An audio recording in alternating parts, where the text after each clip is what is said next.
ألف مبروك صعود الزمالك لنهائي كأس مصر لكرة السلة. طبعا عاوز أتكلم النهاردة عن 4 حاجات معينة كده. أول حاجة هتكلم عن كرة السلة عموما. تاني حاجة هتكلم عن مباراة الزمالك والأهلي الأولى في سلسلة البلاي أوفس في الدوري المصري. وتالت حاجة هتكلم عن مباراة الاتحاد نص النهائي اللي الزمالك كسب فيه 77-66. وأخيرا هتكلم عن مباراة الزمالك والأهلي القادمة بنهائي كأس مصر اللي هي بكرة يعني إن شاء الله. عن كرة السلة عموما اللي حابب اتكلم عليه، في حظوظ في كرة السلة وفي منطقية. يعني مثلا منطقي ان الاهلي كان يكسب الزمالك في سلسلة البلاي اوف سواء بقى 3-1 3-2. المنطقي ان هو هيكسب كده كده السلسلة. لكن كرة الباسكت عموما ممكن انك تكسب ماتش، ممكن تكسب ماتشين وانت اقل من الفريق اللي قصادك.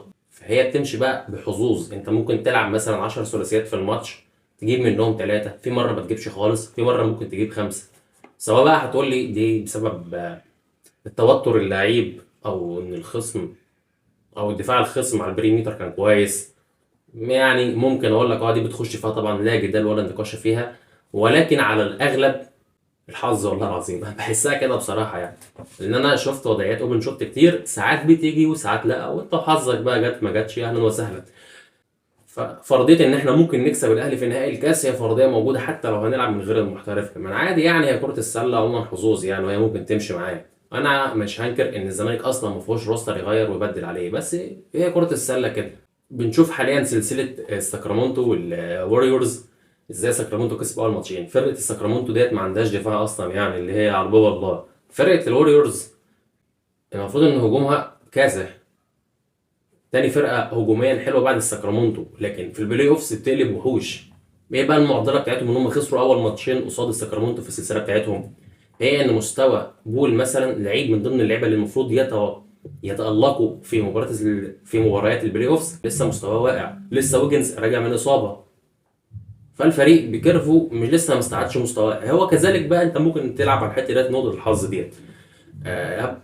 عمرو الجندي طبعا مش هيلعب، فانت عندك ايهاب امين مثلا، انت وحظك ممكن ايهاب امين مثلا يضيع ثلاثيات، ممكن في اختراقاته يضيع. انت مش عارف هتمشي ازاي الدنيا. ممكن الامور تقول بيك للنهايه انك تكسب الماتش حتى لو انت بتلاقي صعوبه في التسجيل اصلا على مدار المباريات. ولكن ممكن في لحظه خاطفه، لحظه ما تلاقي نفسك بتجيب ثلاثيات ما بتقفش معاك. تلاقي اوجي مايو مثلا شط 10 كور جاب منهم 5.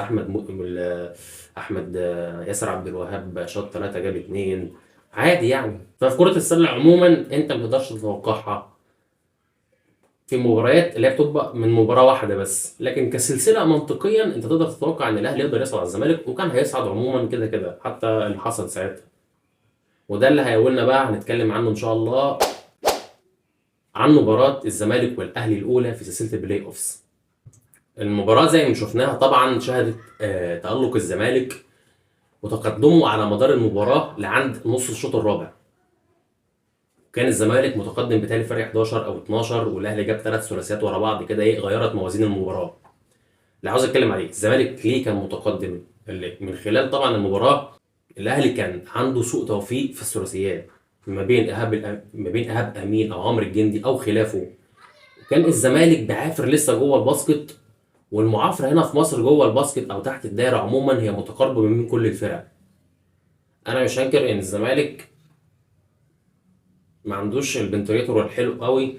كان عندنا مثلا على مدار الموسم عمر هشام ممكن يأدي كويس لكنه وقع مستواه. لكن في ماتش احتكاكات بدنيه انت ممكن تروح وتيجي معاهم. اللي بقى بيفرق حرفيا هو مثلا اللعيبه المهريه او اللعيبه اللي عندها امكانيات معينه في التسديد ما بين الميديم شوت او الثلاثيات.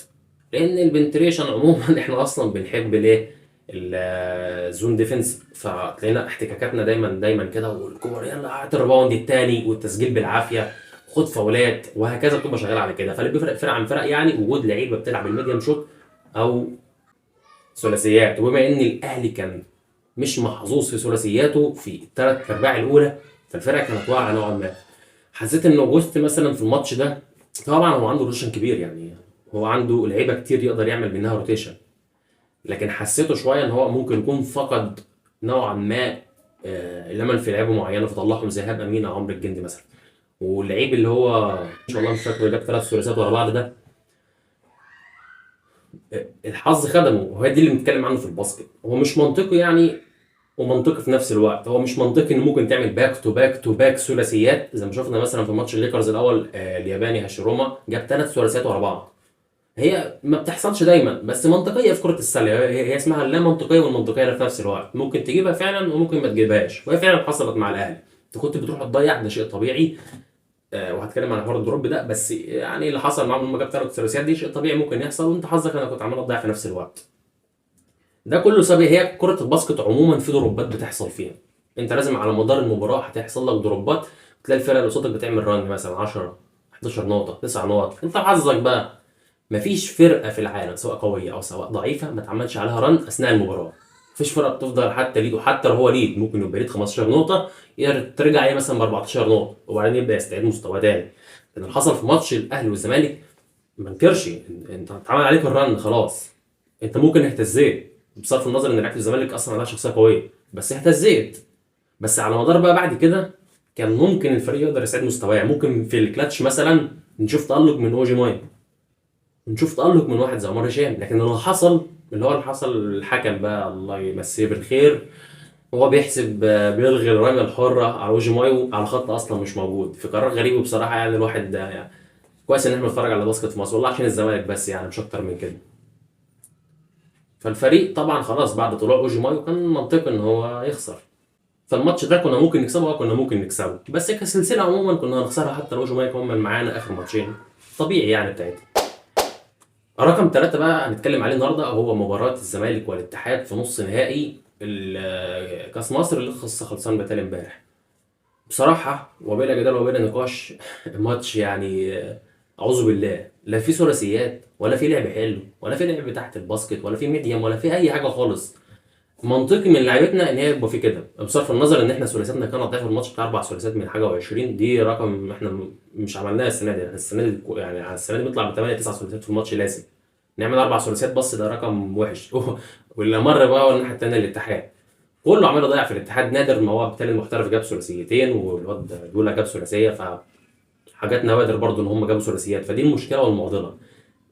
انما من تحت الباسكت كله كان بيعافر. طبعا شفنا تألق لحازم المشد بسم الله ما شاء الله، يعني الفيلد جول بتاعه عالمي. 8 بالتالي من 12 عالمي. سواء بقى محدش يقول لي بقى انا في السما كان عليه 3 فاولات وخاف يعمل فاولات تاني حتى من قبل الفاولات. لكن غير كده احنا كنا بنعافر، حتى يعني حتى لما كنا بنجيبها احنا ما بنجيبش النقط الا بعد ما ناخد الاوفنس ريباوند تاني. هو كل ماتش لازم السكند ريباوند علشان اجيب النقطه؟ اكيد يعني مش كل مره انا هقدر اخد الريباوند. فانا بعافر فعليا حرفيا. انا ما اقدرش اقول ان الزمالك عمل مباراه عاليه. اللي انا اقدر اقوله ان الاتحاد عمل مستوى مباراه زي الزفت. الاتحاد حرفيا ما كانش موجود. اي مباراه تانيه ليه كان يكسب عادي، لكن حظه ان هو كان عمال يضيع، يرمي طوب يرمي طوب يرمي طوب. وشخصيه لعيبه الزمالك فرقت في اخر الماتش كالعاده، يعني مش محتاجه كلام. هو الزمالك ما بيملكش الا شخصيه. فمن اللي شفته من المباراه، هل انا اقدر اقول ان احنا نقدر نغلب الاهلي؟ زي ما قلت هي بالحظوظ، ثلاثياتهم تضيع ثلاثياتك تيجي. انما انت كفريق يعني ما عندكش المقومات اللي تقدر تكسبك. اللي هو ايه، مش هتعتمد على لعيب معين انت عارف ان اللعيب ده لو تألق هيكسبك. لا، ما انت للاسف بتلعب على اللي هو ايه، معجزه بتحصل. تلاقي بقى زي حازم المشد كده يعمل فولد جول 8 من 12، وهو مش منطقي. هو كان بياخد الكوره يلف بالمدافع ويرمي الكوره في الحلقه في اللوحه، واللوحه هي تردها في الباسكت. بس مش كل مره هتيجي لان هو اصلا بيلعبها بسرعه، هو بيعتمد على السرعه فيها. التكنيك بتاعه ان هو يعني يلف بسرعه كده ويروح لعبها من ورا. مش منطقي ان هي زي كده هتيجي كل مره. لكن هو المنطقي ان انا اعتمد مثلا يكون عندي لعيب معين انا عارف ان اللعيب ده بيلعب ميديم شوت، زي هقول مثلا باعتبار ان معايا الجزء بتاع الجزيره، انا عارف ان اللعيب ده هيلعب ميديم شوت. فانا اقدر ممكن ان انا اعتمد عليه ان انا عندي مقومات معينه، انا عارف المنطقه ديت في لعيب عندي هيسندني فيها. انما للاسف الزمالك مفيش حد فيه يسنده.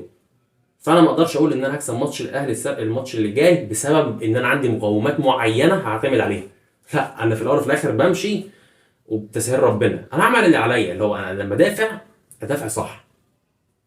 المان تو مان، مش المان تو مان يعني اللي هو خطه المان تو مان، لا، اللي هو لما يكون في مان في لعيب انا ما فوتش، ما بقاش سوفت كده يمين زي جوبرت ولا ليبرون مثلا في الفتره الاخيره قبل مود البلاي اوفس. يعني لا، مش عاوز ابقى سوفت.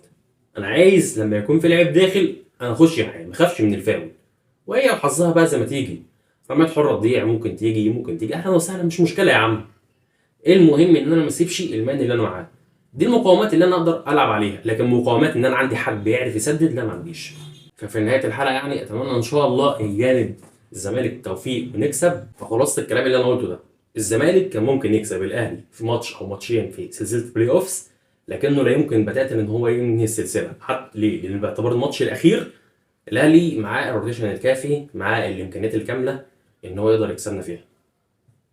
رقم 2 ماتش الاتحاد، احنا عفرنا وبصراحه مستواهم السيء هو السبب في خسارتهم. احنا عملنا اللي علينا، احنا ما بنعملش اللي علينا بس. انا اللي اقدر اقوله ان احنا لم نتوانى في الدفاع ولم نتوانى في تنفيذ خطه المدرب، بس احنا ما عندناش الامكانيات الكافيه ان احنا نعتمد على لعيبه معينه ان هي تكسبنا المباراه. فاحنا ما تواناش، فاحنا لم نتوانى، والحمد لله خدمتنا الكوره. اتمنى ان شاء الله في ماتش الاهلي ان هي تخدمنا الكوره كده برضه. من عالم ربنا يسهل.